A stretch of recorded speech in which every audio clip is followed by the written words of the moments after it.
เซฮายสบายดีพี่น้องสวัสดีเด้อพี่น้องปองปายเบิดสุขูสุคนบ่ว่า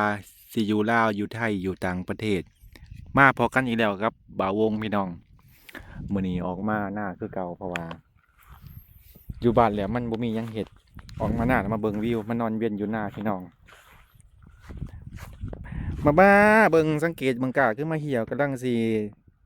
ตายพี่น้องกำลังสิตุยเพราะว่ามันขาดน้ำ บ่มีน้ำมารอเลี้ยงน้ำอยู่น้องมันก็บ่มีกล้าบ่แม่นกล้าหน้าที่ดำเมื่อวานนี่ก็แล้วพี่น้องเขาเจ้าดำแล้วมันหน้าบ่หลาย3-4คนดำก็มื้อเดียว2มื้อแล้วมื้อเช้านี่พัดบ่วงบ่ได้ออกมาพี่น้องข้าไปเปลี่ยนยางรถเพิ่นก็เลยดำแล้วก็บ่ส่งสิรอดที่พี่น้องมึงดูล่ะน้ำบ่เทิงก็แห้งอยู่พี่น้องแต่อีต้นเขาโหดหายเสียเหลือเกินฝนฟ้าอากาศคือเป็นแบบนี้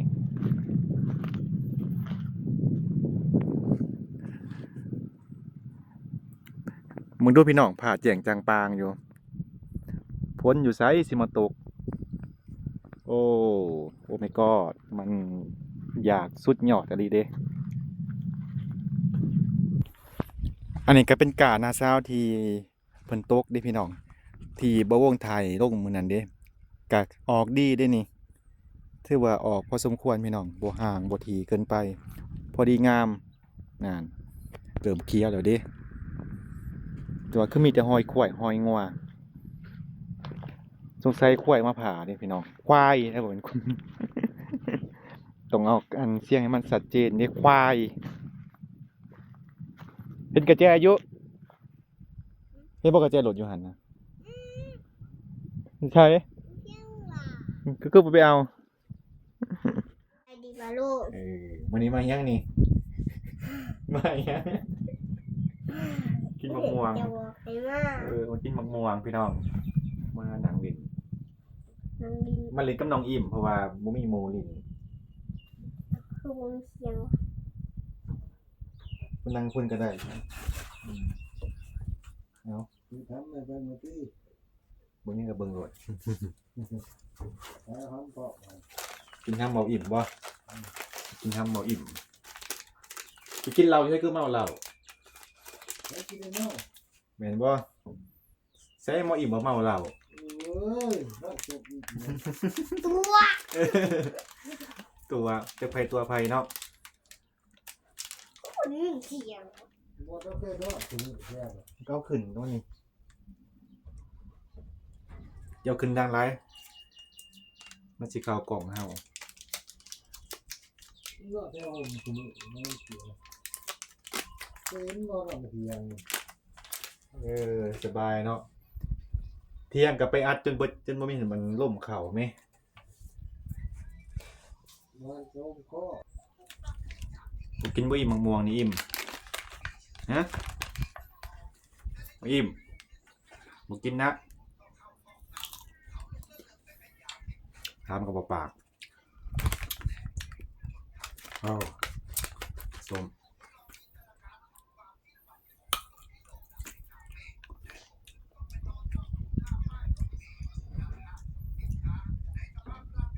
ใส่หลับสีดเบิดแล้วบ่เค็มหลับสีดเบิดแล้วบ่แล้ว โยกินไว้แท้มันได้หลายคนแล้วก็รู้แล้วก็โตคือได้สีดคือตลาด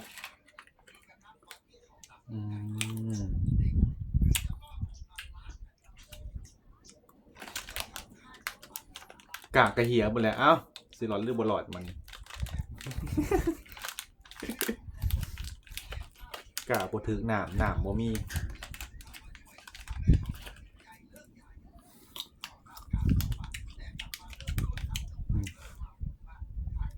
อันไหนจับโทรศัพท์แล้วก็แล้วบ่ปาก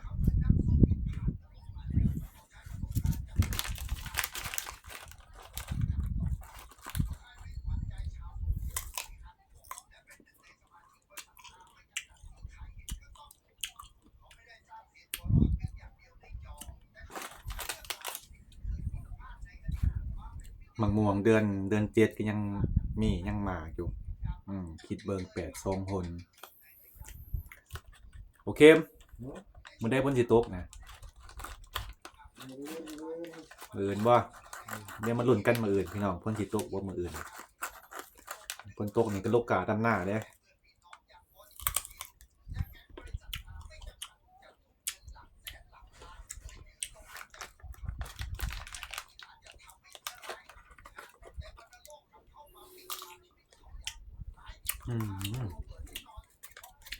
สม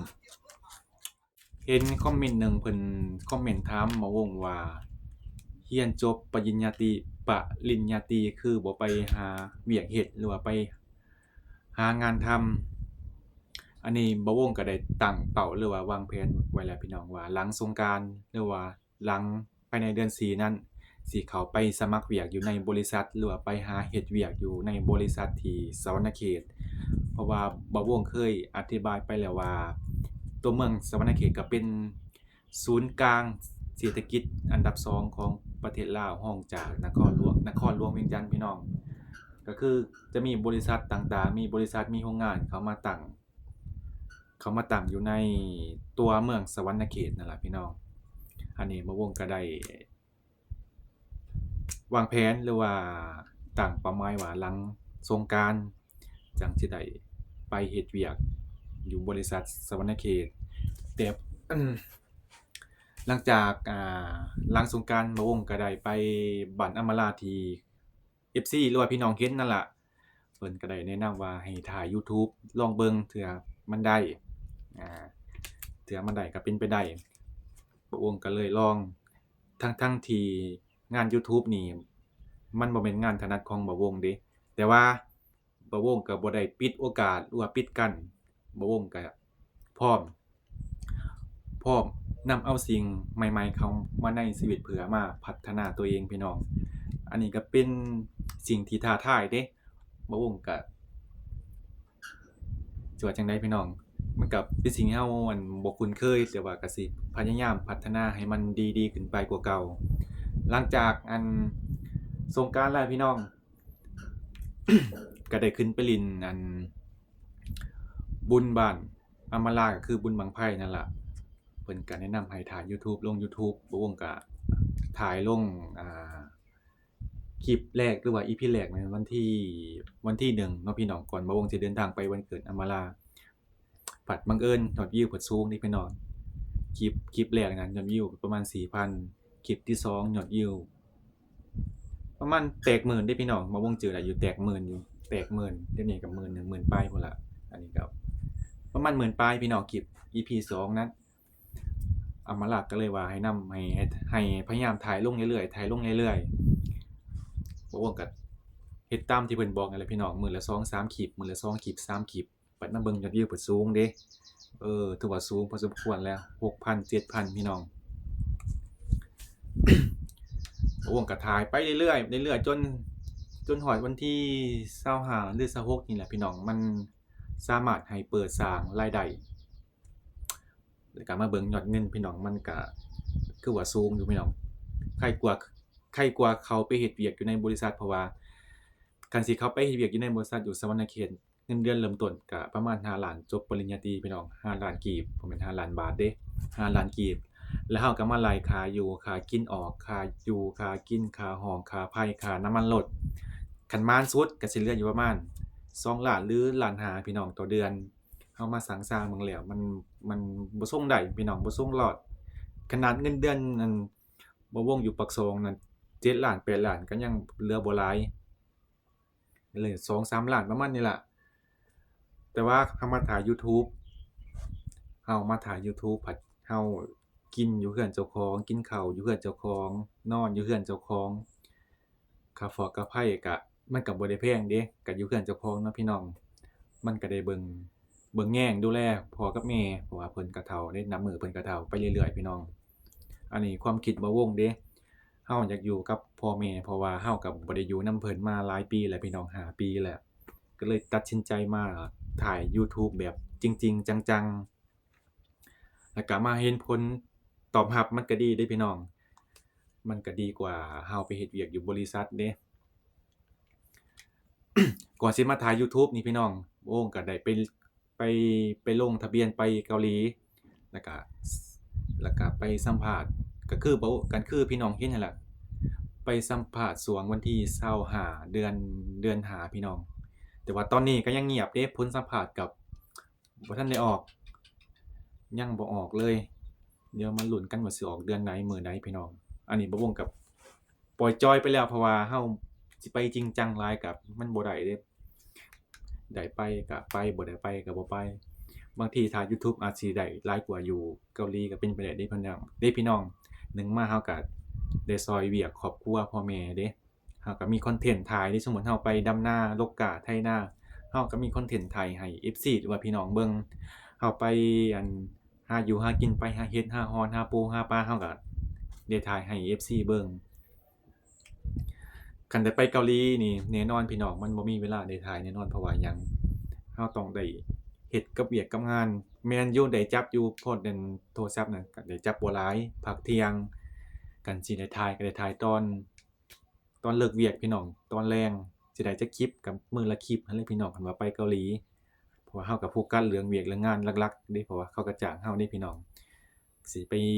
อู้งานสิไปลักถ่ายก็โอ้ก็บ่กล้าเด้ก็ย้านเพิ่นไล่ออก แต่ว่าก็ยังบ่ทันคิดถึงขนาดนั้นดอกพี่น้องเพราะว่าผลสัมภาษณ์ก็ยังบ่ออกเขาเจ้าก็เขาเจ้าอยู่ในกลุ่มผู้อยู่ในกลุ่มมันสัมภาษณ์เขาเจ้าก็โวยวายพี่น้องว่าเป็นหยังอันคือออกช้าแท้เป็นหยังคือบ่ตอบบ่หยังอันนี้ก็แปลกเดะพี่น้องทุกมื้อนี้ยังบ่ให้คำตอบเลยว่าสิได้อันไปมื้อใดสิได้ไปกวดสุขภาพมื้อใด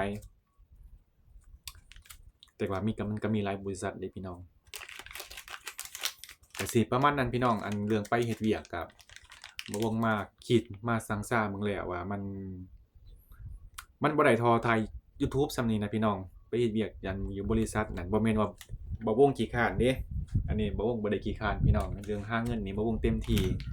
แต่ว่าหาให้มันถูกที่ถูกเวลาพี่น้องถามว่าบ่วงมีความพันบ่มีแน่นอนพี่น้อง บ่วงมีความฝันแน่นอนก็คือบ่วงอยากได้ร้านซ่อมแปลงโทรศัพท์มือถือหรือว่าร้าน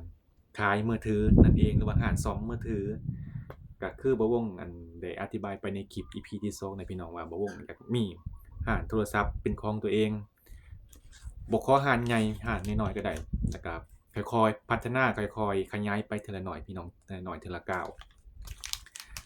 แต่ว่ามันก็ต้องได้ใช้ทุนเป็นเรื่องธรรมดาสิเฮ็ดธุรกิจหรือว่าลงทุนอิหยังต้องมีทุนนี่พี่น้องทุนเป็นสิ่งสำคัญอันนี้ก็ทุนก็หลายแสนอยู่พี่น้องประมาณเริ่มต้นก็ประมาณ200,000หรือว่า150,000ขึ้นไปเพราะว่าเฮาบ่ได้มีอุปกรณ์หยังเลยเฮาเริ่มจากศูนย์ร้านก็ต้องได้ไปเฮ็ดใหม่ไปแปลงใหม่ไปซ่อมใหม่คันสมมุติเฮาไปเซาร้านเด้มันก็ต้องได้ใช้งบประมาณหลายเด้ แต่ได้ยินอันพี่สะใภ้เพิ่นว่าปีหน้าเพิ่นสิเปิดอันตลาดใหม่พี่น้องเดี๋ยวบ่วงสิไปสอบถามเบิ่งก่อนว่าเพิ่นมีห้องเช่ามีห้องว่างให้เช่าบ่คันมีก็บ่วงสิไปเช่าไว้พี่น้องเพราะว่าอยากได้ร้านอยู่ในตลาดนั่นแหละเพราะว่าเป็นชุมชนมีคนหลายเด้เดี๋ยวมาเบิ่งกันว่าเพิ่นสิเปิดแท้บ่ปี2027ก็คือปีหน้านี่ล่ะพี่น้อง อันนี้ก็ลองมันบ่แม่นลองดอกอันนี้ก็มาถ่าย YouTube ก็ได้พี่น้องมันก็บ่ได้เสียหายมันก็บ่ได้หนักหนาสาหัสอิหยังมีแต่ถ่ายอันคลิปให้ FC หรือว่าพี่น้องเบิ่งอีกอย่างก็ได้อยู่นำครอบครัวพี่น้องได้เบิ่งแย่งพ่อแม่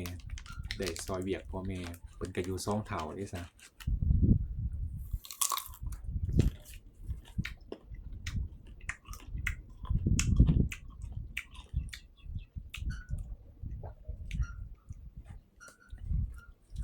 ถามว่าอยากไปเฮ็ดเวียกอยู่ไทยบ่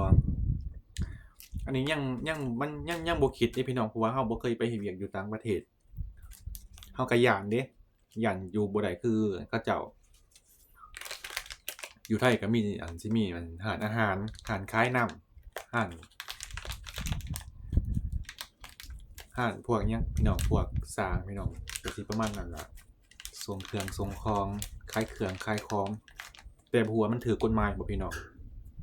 คันโอ้แขกม่วง กันไป